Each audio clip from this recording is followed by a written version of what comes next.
தாய்க்கிழவி படத்துடைய ட்ரெய்லர் பார்க்கும்போது எனக்கு லாஸ்ட் இயர் எண்டில் ரிலீஸ் ஆன அங்கம்மாள் படத்துடைய பேசிக் கதை மாதிரி இருந்துச்சு.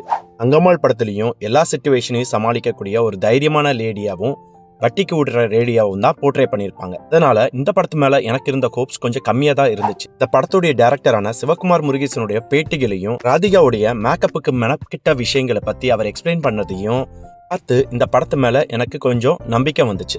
இந்த படத்துடைய கதை என்னன்னா, ராதிகா இந்த ஊர்ல இருக்கிற நிறையவங்களுக்கு வட்டிக்கு காசு கொடுக்குறாங்க. அதனால இந்த ஊர்ல இருக்கிற நிறையவங்களுக்கு அவங்கள பிடிக்கல. அவங்களுக்கு 3 பசங்களும் ஒரு பொண்ணும் இருக்கிறாங்க.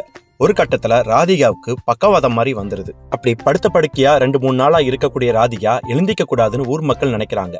ஆனா அவங்களுடைய சொத்து வேணும்னு அவங்களுடைய 3 மகன்களும் ஒரு மருமகனும் நினைக்கிறாங்க. ராதிகா திரும்பி எழுந்து வந்தாங்களா, அவங்களுடைய சொத்து இவங்க மகன்களுக்கு கிடைச்சதா அப்படிங்கறதா இந்த படத்துடைய கதை.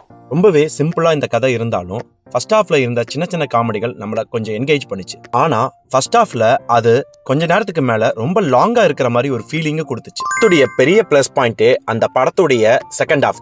அதுவும் படத்தோடைய கடைசி 1 மணி நேரம் உங்களை நெகிழ வைக்கக்கூடிய காட்சிகள் நிறைய இருக்குது. பல கஷ்டங்களுக்கு இடையில நம்மளை காப்பாத்துற நம்ம அம்மாக்களை பத்தி நம்ம நினைக்காம இருக்க முடியாது. இந்த 1 மணி நேரம் நம்ம முதல்ல பார்த்த நிறைய லேக மறக்கடிக்க செஞ்சிரும். படத்துடைய பாடல்களும் பேக்ரவுண்ட் மியூசிக்கும் நிவாஸ் கே பிரசன்னா நல்லா கொடுத்திருந்தார். ஆக்டிங் வைஸ் எல்லாருமே ஒரு சூப்பரான பெர்ஃபார்மன்ஸ் கொடுத்திருந்தாங்க. பர்டிகுலரா ராதிகா முதல் 20 நிமிஷமும் கடைசி 20 நிமிஷமும் ரொம்ப சூப்பரான பெர்ஃபார்மன்ஸ் கொடுத்திருந்தாங்க. அவங்களுடைய ரோலும் அந்த 45 நிமிஷத்துக்குள்ளேயே முடிஞ்சிருது. அவங்க மகன்களா நடிச்ச சிங்கம்புலி, அருள்தாஸ், பாலசரவணன், ரெபேக்கா இவங்களுடைய பெர்ஃபார்மன்ஸும் நல்லா இருந்துச்சு.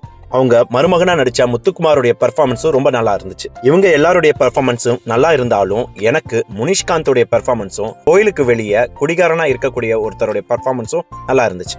இந்த படம் பேசக்கூடிய கண்டென்ட்னால இது நிறைய தாய்மார்களுக்கும் பெண்களுக்கும் பிடிக்கக்கூடிய படமா தான் கண்டிப்பா அமையும். ராதிகாவுடைய கெட்டப் நல்லா இருந்தாலும் அது ஆர்டிபிஷியலாவும் உறுத்தலாவும் இருக்கிறத கொஞ்சம் கம்மி பண்ணியிருந்திருக்கலாம். படத்துடைய ஃபர்ஸ்ட் ஹாஃப் நீளத்தை கொஞ்சம் ட்ரிம் பண்ணியிருந்தா இந்த படம் இன்னும் சூப்பரான படமா வந்து சேர்ந்துரும். கடந்த 2 வருஷமா சின்ன பட்ஜெட் படங்கள் தான் வெற்றி அடையுதுங்கிறதுக்கு இது இன்னொரு ப்ரூஃப். இந்த படம் இப்ப தியேட்டர்ஸ்ல ரன் ஆயிட்டு இருக்கு. கண்டிப்பா உங்க குடும்பத்தோடையும் உங்க வீட்டுல இருக்கக்கூடிய மூத்த இளைய பெண்களோடையும் சேர்ந்து பார்த்து என்ஜாய் பண்ணுங்க.